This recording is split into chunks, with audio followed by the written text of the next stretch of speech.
साथीहरु यो जग्गा चाहिँ मेरो हो हैन। यो जग्गा पुरै बिक्रीमा छ। किन बेच्नु पर्यो भन्दाखेरि म चाहिँ बाहिर जानु लागेको छु क्रोसिया हैन। पैसाको आवश्यकता पर्यो। जम्मा 10 कट्ठा छ हैन। एकदम यो बीज भएको यो यहाँ चाहिँ धानहरु राम्रै छ। जग्गा चाहिँ एकदम राम्रो खेतीयोग्य जमिन हो।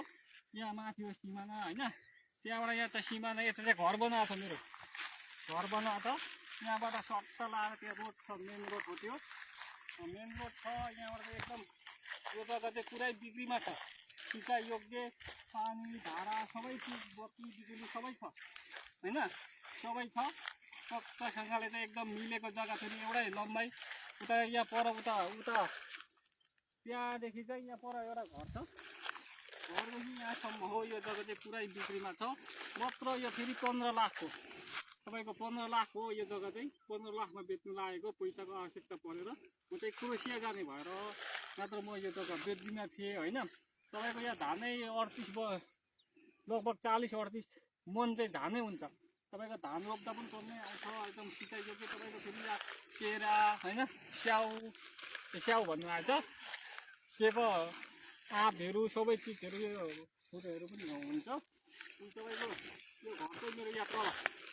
यहाँ चाहिँ मान्छे बस्नुलाई खेतीपाती गर्दा बस्नु खालको चाहिँ जग्गा घर बनाएको छ। त्यो घर बनाएर पनि तपाईँको मुनि एकदम घरको जग चाहिँ पक्का छ। जग चाहिँ एकदम राम्रो। अब त्यो चाहिँ यहाँ चाहिँ घर चाहिँ यस्तै हिसाबले चाहिँ अब खेतीपाती गर्दा मात्रै बनाउने। साँप चाहिँ यो पल्लो देउदेखि यहाँदेखि यहाँसम्म हो। लम्बाइ लामो छ। एउटै साथमा एकदम राम्रो छ। तपाईँहरू किन्ने इच्छा हुने साथीहरूले किन्दा हुन्छ। सबैमा एकदम यो जग्गा सस्तो पनि छ।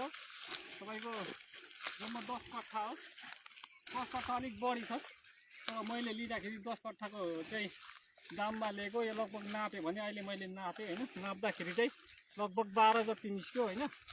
12 निस्क्यो। तपाईको घर यहाँ हो। घर चाहिँ यहाँ हो। यहाँ चाहिँ मेरो चाहिँ कहिलेकाहीँ यहाँ मैले अदिया धान रोप्नु दिएको मान्छेहरू यही घरमा बस्छन्। अहिले चाहिँ यो जग्गा खाली छ। अनि यो जग्गा चाहिँ एकदम सुपथ मूल्यमा चाहिँ बेच्ने दाममा छ। त्यही भएर तपाईँले किन्ने इच्छा हुने मान्छेले तपाईँले मसँग सम्पर्क गर्न सक्नुहुन्छ। अनि बिजुलीको पोल एकदम यहाँ घरकै छेउमा छ। यो रोड हो। यहाँ कल छ। त्यो मान्छे बस्ने घर हो।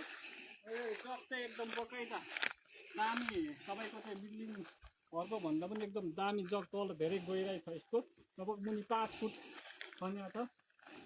अनि यहाँ चाहिँ धान रोप्ने मकैहरू छ। तर अहिले मकै रोपेको छैन, अरूले रोपेको छ। हाम्रो चाहिँ मान्छे नभएर रोपेको छैन। अहिले यो घर भर्खर मैले यो जग्गा चाहिँ नापेको लगभग 10 कट्ठाको दाममा किनेको 12 जति निस्क्यो हैन। त्यता आउनु यो रोड हो। यो चाहिँ पोल यहाँ बस्ती सबै चिज यो चाहिँ जग्गाको चाहिँ जग्गा चाहिँ ओइलिने। तर वास्तवमा यो ओइलिने भए पनि यसको चाहिँ निस्सा आइसकेको छ। सब चिज क्लियर छ। कागज छ। बिजुलीको यही मिटर छ। मिटर हेर्नु सक्नुहुनेछ तपाईँहरू सबैजनाले हैन। मिटर राखिसकेको छ एकदम बकाइदासँगले। नेपाल सरकारले चाहिँ अनि यो यहाँको स्थानीय प्रतिनिधिले सबै भेला भएर चाहिँ त्यसको चाहिँ मलाई निस्सा दिइसकेको छ। नम्बरी साह्रै भइसकेको छ हैन। यो चाहिँ रोड हो।